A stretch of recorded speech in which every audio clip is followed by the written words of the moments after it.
Well, hey there, welcome back, and thank you so much for joining us. You know what? Last week, we had our very special guests on the show, Ron Deal and Lauren Reitzema, to talk about a topic that many of us may not have even been aware of before, but it's an important relational dynamic that can have a tremendous impact on our kids. And the topic? Parentification.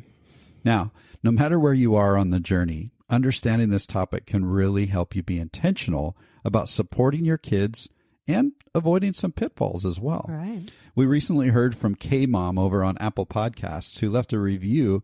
She titled it Eye-Opening. It seems that K-Mom is on the very beginning stages of the blended family journey, and our show seems to be helpful for her. Awesome. Hey, thanks for that feedback, K-Mom. We really appreciate it. We're very grateful for being a part of helping you prepare for your blend. Yes. And by the way, if you've been listening for a while, but you haven't left a rating or a review over on Apple Podcasts or Spotify, why not do that right now? Yeah, we would really appreciate that. Yeah. And if you missed last week's discussion, you'll want to go back and check it out because the expertise of Ron and Lauren was so insightful and rich. They shared about what parentification is and what it's not, some of the negative impact on kids and how to safeguard them, as well as some things you can do if parentification is happening in the other home and a whole lot more. It was awesome. Yeah, we really covered a lot of ground. And this is such an important topic for all of us to be aware of so that we can do our best to support our kids and our stepkids without expecting them to fulfill a role that they just shouldn't be burdened with and can't realistically meet. Absolutely. And our time with Ron and Lauren was so rich that we had to share the conversation over 2 episodes. That's right. We wanted to give you just a little time to absorb and think about how parentification might be impacting your family before we moved on to another unique aspect of this topic. That's right. So we're picking up the conversation right where we left off from last week. But in today's discussion, we're going to shift gears a bit and talk about something called step-parentification, which is a very important topic to understand and really think about as you come alongside your kids and your stepkids to support and love them well. Yeah. So let's dive into the second half of our conversation right after the intro with Ron and Lauren to explore step-parentification. Welcome to the Blended Family Coaching Show, where you'll discover how to move your step family from just surviving to truly thriving. Grab your headphones and listen in as we share practical, real-life strategies for building healthy bonds, Understanding the kids' perspective, romance and partnership, parenting with great teamwork. and yes, even co-parenting with a difficult ex. We're Mike and Kim Anderson, and we believe with the right tools, every step couple can overcome the common challenges of step family life. Join us for authentic and sometimes comical conversations to discover how you can lead your family with confidence and create the future you really want. Hey, I want to make sure we get to another piece of this whole thing. You know, we've been talking a lot about bio parents in this, and 2 different homes and the challenge. I mean, this the kind of stuff happens when both bio parents are still in their single parent years and all of those things are going on. But then eventually someone else comes along. We're forming a step family. And Lauren, in your first book titled In Their Shoes, you talked about something in there called Step-Parentification. I wonder if you could describe what you mean by step-parentification, and let's talk a little bit about the impact of that. It was a hyphenated word. I think I made it up, but I realized that it actually is a thing. So that was really validating. But the idea of it came from my own experience that for a while in the season of the single parent, my dad remarried very quickly after the divorce and started his blended family experience. They went on to have an ours baby. And so I didn't really have a lot of emotional time to reframe how I showed up at that house just because it happened so quickly. With my mom was a very different story.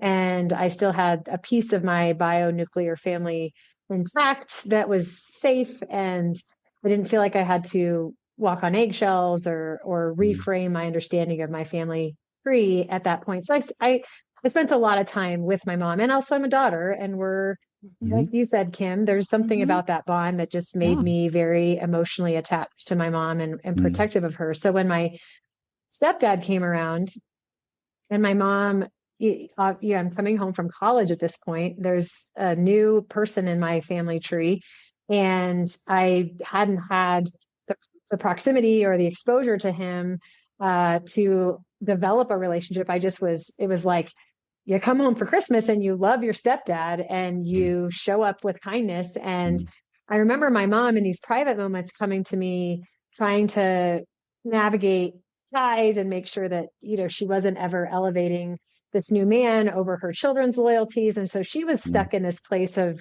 loyalties and validating emotion. Yet I wasn't as warm and fuzzy and hospitable as I probably should have been to this new step parent role. And I remember the questions in these private conversations from my mom. I'm like, what's your problem? Why are you so mean what's your deal? Why can't you just be nice? And all of these and I didn't feel like I was being rude. I didn't feel like I was being malicious. I just was processing it. And I wasn't hospitable and warm and fuzzy. I needed time, just like relationships grow. I needed time to grow into understanding and caring for him. It just wasn't this automatic thing. And so she would start to bring his emotional state into our conversations to try and protect her new partner and say things like, he feels really, really, sad that you still don't like him, or you're really delaying our marriage date because you need to know that we would be married right now, but I need your approval and your buy-in isn't there yet. And it was all well-intentioned, but it made me really angry because I'm in charge of this guy's emotions. He's a grown man. And I don't need to be, I've already been through so much. I don't need another layer of adult responsibility. And so step-parentification is really actually taking the emotional presence and capacity of how the step parent feels toward your treatment as a child, and then making sure that that is not the center of the communication. That's not the role and responsibility. And that stepchildren are cruel and rude and mean. But as I talk about in their shoes, that's not because of who you are. It's because of their own grief process. And so just decoupling those emotional tendencies and the emotional weight of making a step parent feel accepted, feel loved, feel valued, that's actually not the role of the child. That's the role of an adult community of people around that step parent and that village, that collaborative community to say, oh, man, I took some heavy blows from that kid today. And I want to care about them, but I can't depend on them to care about my emotions. So it's taking that parentification process we just talked about in length and ascribing it to the step parent role. Yeah, I think there's a story in the book you mentioned too of where you forgot to send someone a birthday card. Oh, yes. And how you were kind of shamed for that, kind of like, how dare you not acknowledge the step parent? And you're like, how many people do I need to keep track of? There are 24 in that family tree, I think, birthdays and all. And I just thought, I can't even remember my own middle name at this point in my life. I'm sorry, that's selfish, but that did carry a lot of weight. And a birthday card made me a villain, and I didn't appreciate it because it wasn't malintent. It was just the state of life and role that I was playing as a college student.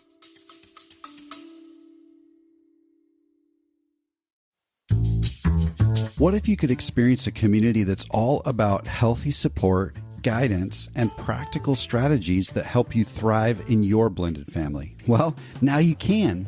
Blending Together is a supportive community for blended family couples just like you. We've educated and supported hundreds of couples navigating the unique challenges of blending a family. Now we're inviting you to join our community and experience the transformation that awaits you. But you'll need to act fast because we're getting started soon. Blending Together is not just another community.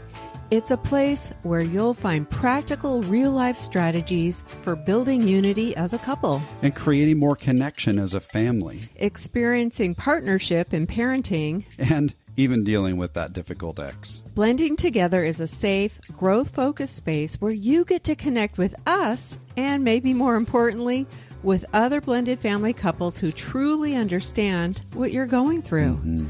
Along the way, you'll discover practical tools, guidance, and hope that empower you to find a future full of confidence and connection. When you join Blending Together, you'll get to hop into a variety of resources like access to our private Facebook group and online learning platform, monthly coaching meetings, monthly Q&As, and you'll even get to vote on the content for our monthly workshops. Blending a family can often leave couples feeling alone or isolated and stuck, and quality support can sometimes be expensive.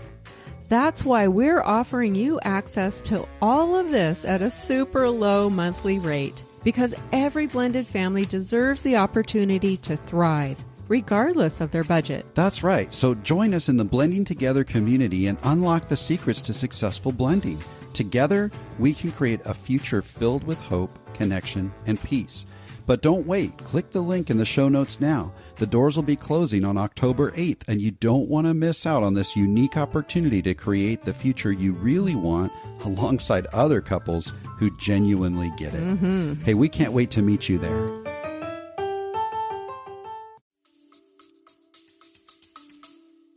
Yeah. I'd like to connect that back into the bigger narrative that is often going on, and that is blendering. It's when we are trying to blend the family. And so a biological parent appeals to the child on behalf of the family journey, in this case, on behalf of the step parent. We need you to get on board. And so that'll help step parent feel better, and I'll feel better, and you'll feel better, and the family will come together, and then we'll be a family, right? So it's pressing toward immediate family togetherness, identity, and harmony. That is almost always the need of the adults. It is hardly ever, I mean, those are strong words coming out of my mouth, but I want to say it, hardly ever the need of the child. Yeah. And so it becomes another burden-bearing need that adults put on kids. I chose this new family. You didn't really have a say. Life has thrown both of us some big curves, and I just threw you another one, and now I need you to be happy about it. Yeah. I mean, sometimes when I say it that way on purpose, because sometimes I want adults to go, yeah, that's what I've been saying. And you need to hear it through the lens of your kids. I mean, the reason I'm such an advocate for Lauren's book in getting in their shoes is because you need to hear it through their ears, see it with their eyes, and feel it with their heart. Right. And if you wake up to that, you just go, okay, I need to do some apologizing, and I need to stop doing that. Right. Yeah. There's a big "what's wrong with you" narrative. Why aren't you doing more to make this better for me? That's it.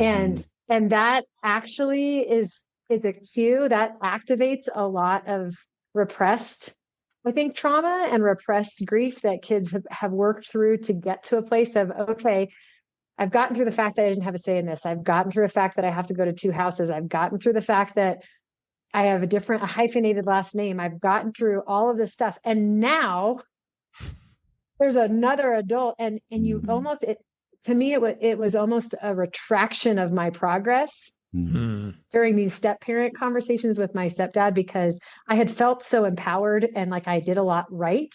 And I'm very performance driven. And that's where I received a lot of validation and felt like I deserved love. And so that's a network of a lot of different, you could do multiple podcasts on just my own journey. Yeah. But what was hard about that is I felt like I was actually succeeding. And I felt like I did a lot of selfless and gracious things. And it was this prohibitive kind of barrier that was all of a sudden my burden, and it negated my progress and just put me back into the bad guy seat. And I didn't even feel like I was supposed to be the bad guy from the beginning, because I didn't do anything except for live my life. And so I don't say that with a sense of entitlement or a lack of compassion. I don't want anyone wants to ascribe this kind of malicious heart toward a step parent, but I'm pretty frank, and I want to be honest. I think that's freeing for other people to just say, it's oftentimes not the motive that you think it is that's prohibiting the blend, like Ron mentioned. It's much more long-term and incremental. And so if you can incrementalize your expectations and from the get-go say, you're not responsible for how your step-parent feels in this family. However, you are responsible for our code of ethics as a family. And, saying horrible, nasty things to somebody is not something that I want in any situation. So you need to set a boundary there. What I'm not saying is give your kids permission to just be jerks, but rather understand where they're coming from and maybe don't rush the process so that you get what you need out of it. I love that. Separate their behavior. Hey, we're going to hold you kindness in this house. We look people in the eye, and when they say, please pass the salt, we say, here you go. You don't have to like my husband. You don't have to love him. You don't have to take care of him in any way, form, or fashion, but you're going to be nice when you pass the salt. Separate behavior from the emotional impact that it's having. By the way, where does all this leave us with the adults who are so desperate and need the kids to feel? What this means is we adults have to self-regulate. Yes. We have to take care of ourselves. You find another adult who can support you, build that team, go to God. If you have a faith, pull on those spiritual resources as well as emotional resources, just not from the child. You take care of you. Yes. Yeah. I so appreciate that. As a stepdad of 22 years now, I've had seasons where I just didn't like my stepdaughter, partially because she treated me pretty awfully sometimes, right? Yeah. But I think one of the things that helped me is to also hold on to a vision of what I actually want in the long run in my relationship with her. I don't want her to fake acceptance today at the sacrifice of genuine relationship tomorrow.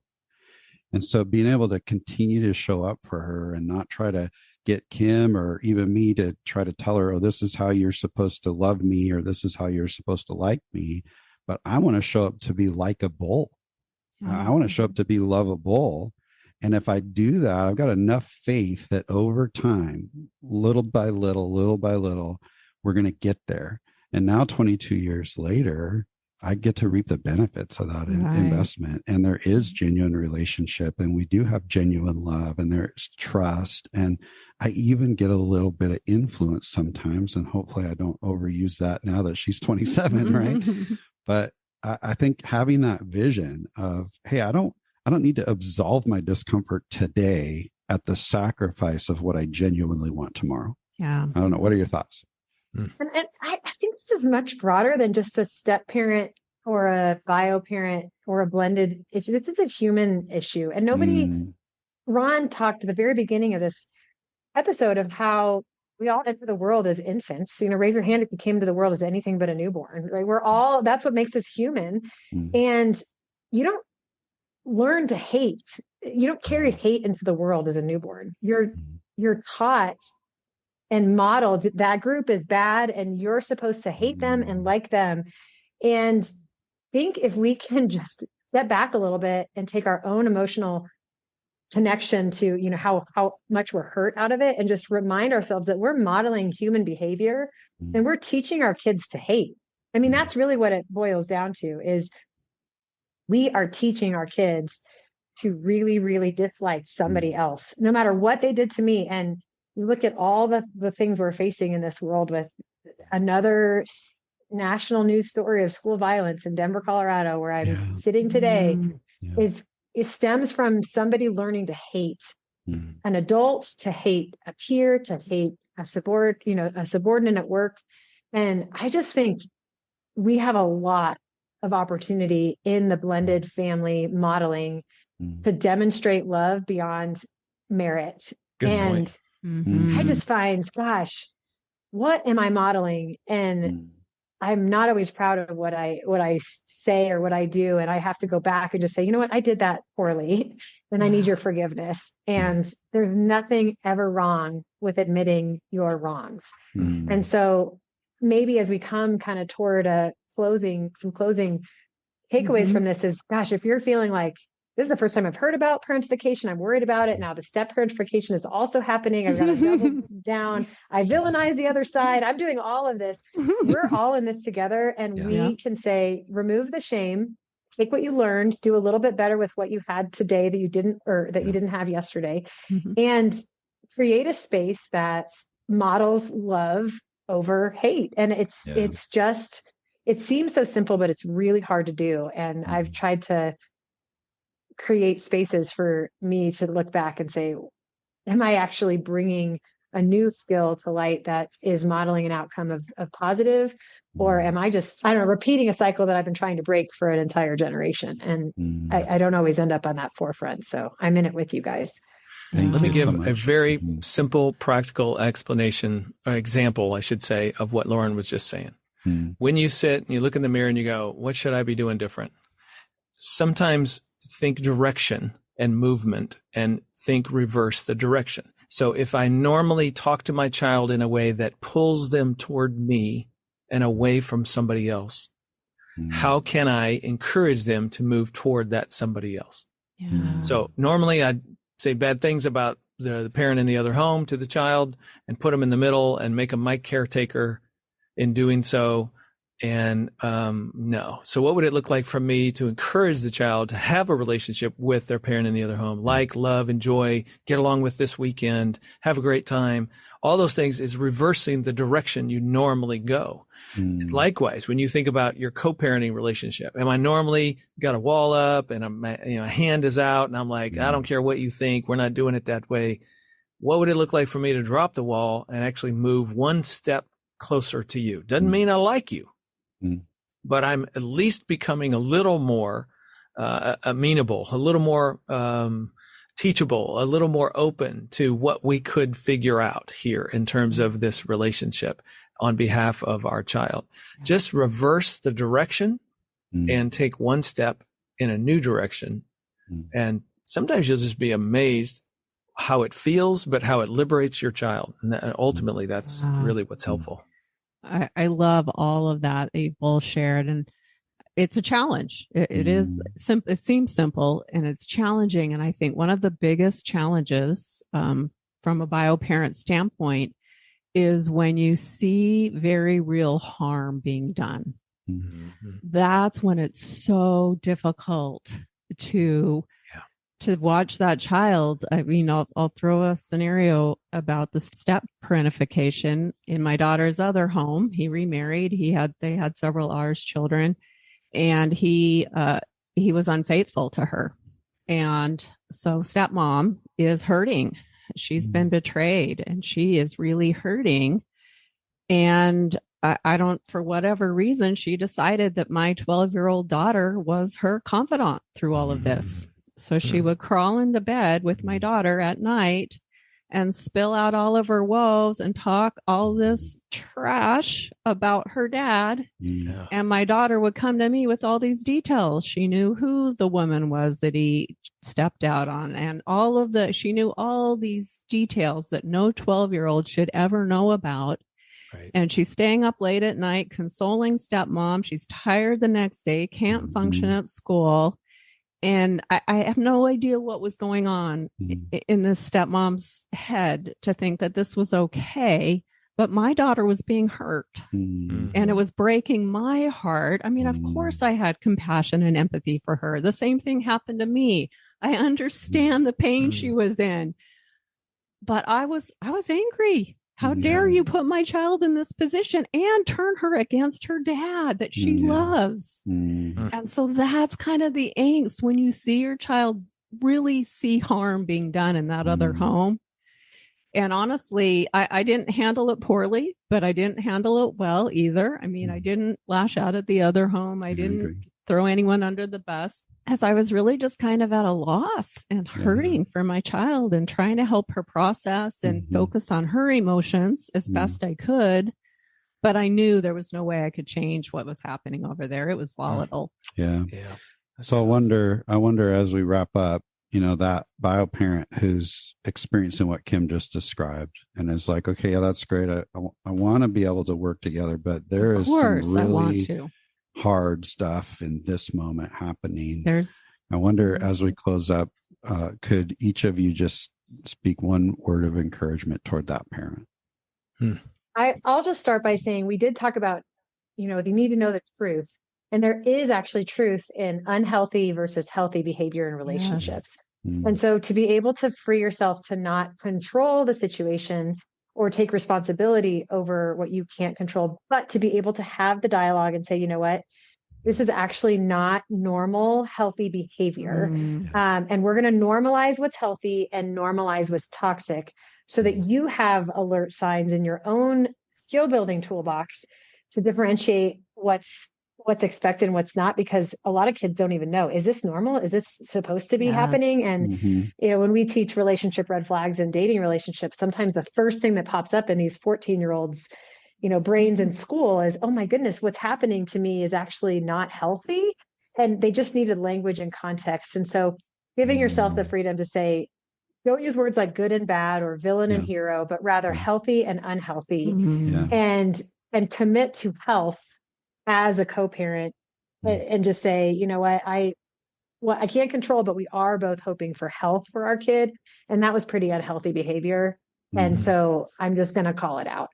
So using the terminology healthy and unhealthy would be my closing statement to answer that question. Love that. Love that. Thank you, Lauren. What would you add to that, Ron? Yeah. So in that example, I would say, yes, I would do two things. I would make a phone call to the other household, to the stepmom, mom to stepmom. And you lead with, hey, listen, I know you're really hurting. And I know you would never do anything in the world to, burden the kids. But I do think some of the conversations you're having are having that effect. And I'd love to talk to you about how I can support you, or you can get the help that you need, that it doesn't include this child. That is a worthy conversation to try and have. Will it have the results you want? I have no idea. Right. Life will show you at that point. But at least you've gone about it with generosity, with compassion, but got to the point. Please don't do this anymore. Let's figure out another way. Yeah. I think a second conversation to apply that would be with the child. I mean, if this happens once, okay, that's hard. But you're really sensing this pattern going on. I think you would say to your daughter in a case like that, your stepmom's really hurting, and that's why she's sharing all this with you. I just want you to know that I see your pain and that this is hard, and you're a kid, and it's really not your business.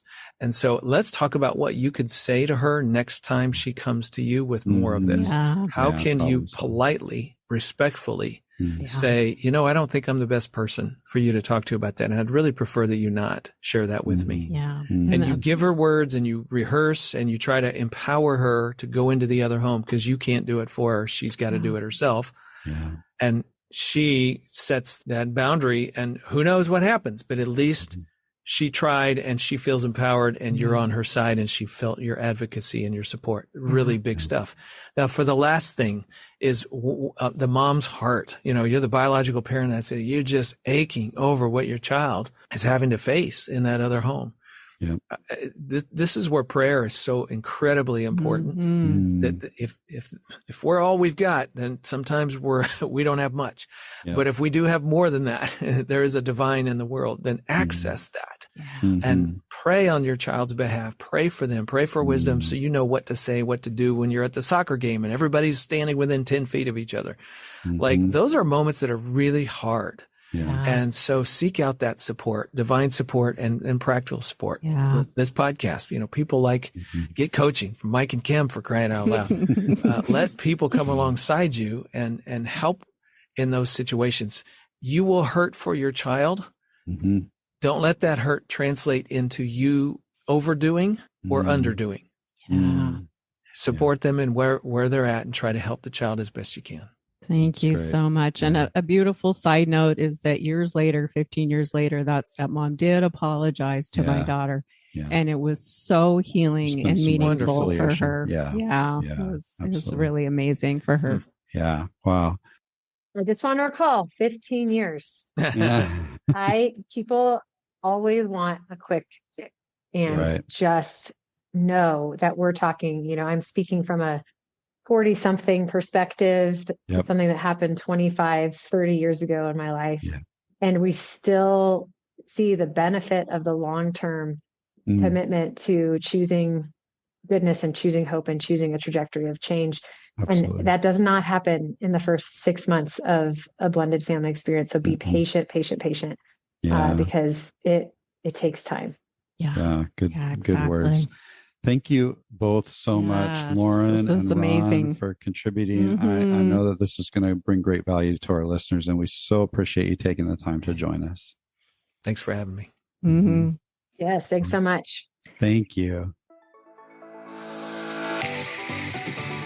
Wow, what a privilege to have Ron and Lauren join us to share their collective insights. Absolutely. They both have gained so much wisdom over the years. They have. I really appreciate the balanced approach that they each bring in understanding everyone's unique perspective and role within the blended family.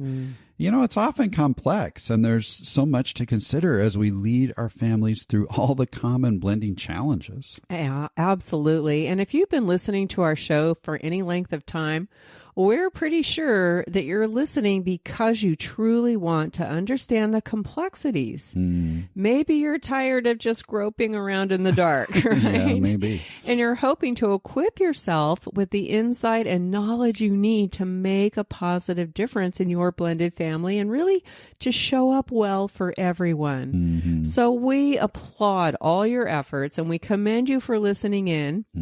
And it's our hope that this 2-part episode with Ron and Lauren has opened up some new awareness so that you can support and respond to your kids and stepkids with deeper understanding, more confidence, and the strength you need to be the parent or step-parent that you really want to be. Yeah, and of course, we're here for you if you need some help. We know the challenges that often keep us stuck, and we're happy to support you in getting unstuck and back on track if you need that. Just click the link in the show notes and schedule your free initial coaching session. Now, in the meantime, we hope you've come to realize how critical it is to understand your kids' and your stepkids' unique perspective. Yeah, you know, Ron and Lauren are both huge advocates of this. In fact, Lauren wrote a whole book called In Their Shoes, and it's all about getting into the shoes of our kids so that we can help them navigate all the changes taking place and also avoid making some of those easy wrong turns that can unfortunately make things even harder for our kids. We don't want to do that. Yeah. This book is amazing, and Lauren offers some insights, and we appreciate it so much that back in episode 40, we did a whole episode called Uncover the Unspoken Feelings of Kids in Blended Families, just to talk about the book. And we'll put a link in the show notes if you want to check out that episode. Yeah, for sure. And we highly recommend to every adult living in blended family dynamics. It's really a must read. We'll also link to Ron's book, Building Love Together in Blended Families, that he co-wrote with Gary Chapman. And it's an amazing resource that's packed with insight and practical strategies to help you cultivate healthy, loving relationships in your blended family. Yeah, and if we want to be able to do that well, we really do need to understand what it might be like to walk in our kids' and our stepkids' shoes, to see things from their perspective. This can make a big difference in your family. It really can. It can greatly impact how well your family is able to connect, how you approach parenting decisions, and it can influence not only the kids' well-being and emotional safety, but understanding them will also help you to manage your own emotions and feel more grounded, even when things seem to be spinning out of control. For sure. This is all about gaining the insider knowledge you need to help your kids and to move your blended family forward in a healthy way. Yeah, and we really hope that this 2-part episode has given you some practical next steps, especially around supporting your kids and your stepkids and responding to what they might be experiencing. Right. Ron and Lauren definitely gave us some amazing tips. Oh, yeah. Now, one last thought we want to share along with a resource is around the danger zone of putting your kids or your stepkids in your friend zone. So in her book, Lauren shares an in-depth article from the Washington Post by Cindy Lamoth called Your Child is Not Your Confidant. The article actually quotes another person, Lisa M. Hooper, who's a researcher and a professor at the University of Louisville, who says, when a child starts serving as a friend to the parent, and the parent is getting his or her needs met through the child, that becomes problematic. Children should not be serving the intimate needs of a parent or placed in the role of secret keeper. Ugh. Yeah. And I think this is something we need to think about from a parenting and a step-parenting perspective. For sure. You know, we all want to build close, loving bonds with our kids, but treating them as our buddy or friend is not a healthy way to go about it. Hooper's research has shown that the effects of childhood parentification can be long-lasting and multi-generational. Yeah. The researchers found that people who experienced early parentification are at an increased risk for anxiety, depression, eating disorders, and substance misuse as an adult. There was a direct link between their childhood roles and responsibilities and their later adult psychological functioning. Wow. Clearly, that's something we need to pay attention to and be aware of, right? There really is some solid research around parentification. So Julie Fraga, I'm not sure if I'm pronouncing that right. Julie, if you ever listen to this, I apologize, but we're going to go with Fraga. She's a clinical psychologist, and she says this: friendship is reciprocal based on a mutual sharing of equanimity and equality. And children simply don't possess the same emotional maturity and understanding that adults do. That's not to say you shouldn't be loving and caring, but that you distinguish between being honest and supportive with also maintaining appropriate boundaries. You know, Fraga believes that the line is being crossed more and more these days with our culture of oversharing and things like social media and influences in pop culture and all kinds of things. Yeah, you know, I found that so interesting because she uses the Gilmore Girls as an example, and that's a show that me and my daughter Phoebe, we watched it all the time. watched it together. We love that show, but she uses that show to illustrate this point. And it's so true.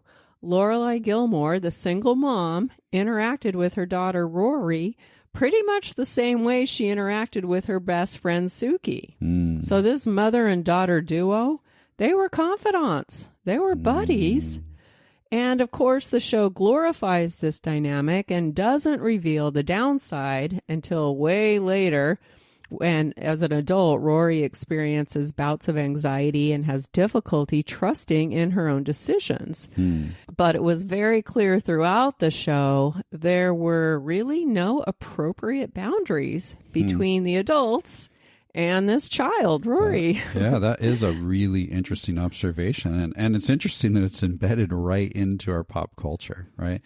Fraga goes on to say that boundaries should be able to be flexible and expand and contract based on what is age appropriate. It's fine for parents to share daily happenings with their kids, but essentially it comes down to sharing information according to a child's development and no more than what they can deal with. Right. So there's kind of this fine line there. And we need to be careful not to cross that line of parentification. Yeah. So, you know, when I come home from a long day at work and I'm struggling with some tough emotions, maybe because my coworker made a demeaning comment, I think it's okay for me to say to my child, you know, I'm feeling a little down and exhausted. I had a bit of a rough day today. Yeah, and it's probably fine to share that with any age child, right? That's a really simple thing, to share those surface feelings. And we do want to be open. We do want to be real with our kids. We don't just want to be stoic or closed off emotionally or anything like that. But I'm wondering, honey, where does it actually cross the line then? Well, if I were to come home and dump out all the gory details of my day all over my child, that would definitely be crossing the line. So something like, I had a hard day. So-and-so in the office is just so rude. She accused me of being insensitive. Can you believe that?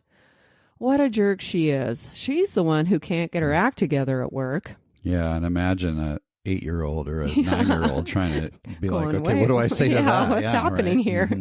And then if I'm depending on my child to console me or even do some damage control around my day, then I'm crossing the line even further, saying something like, well, you don't think I'm insensitive, right? Wasn't I sensitive to you the other day when your soccer team lost?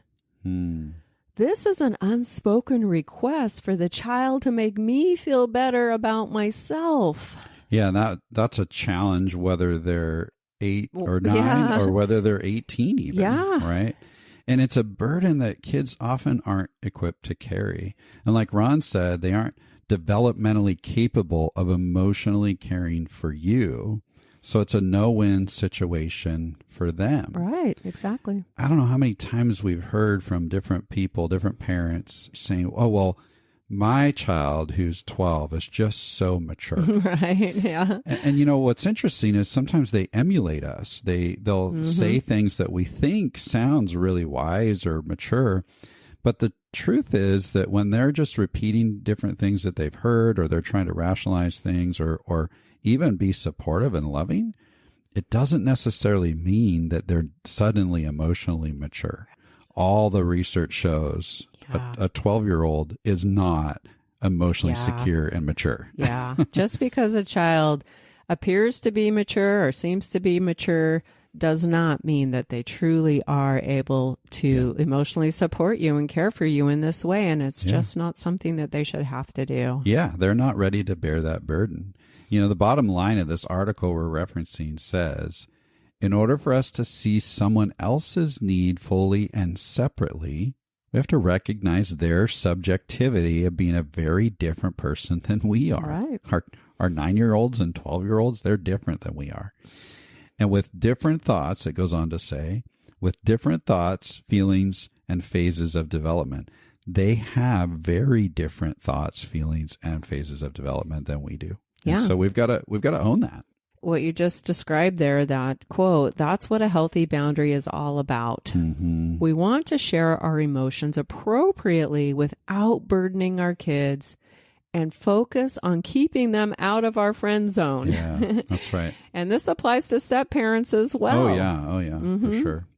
And if this issue of parentification and step parentification has sparked an interest in you and you'd like to learn more, we'll put a link in the show notes to that article. It's called Your Child is Not Your Confidant. Mm-hmm. So you can go and check that out if you want. Absolutely. Mm-hmm. Well, hey, again, what a privilege it was to connect with Lauren and Ron. Mm-hmm. And what a privilege to serve you each week here on the show. Yep. So this is going to make this 2-part episode a wrap. Until next time.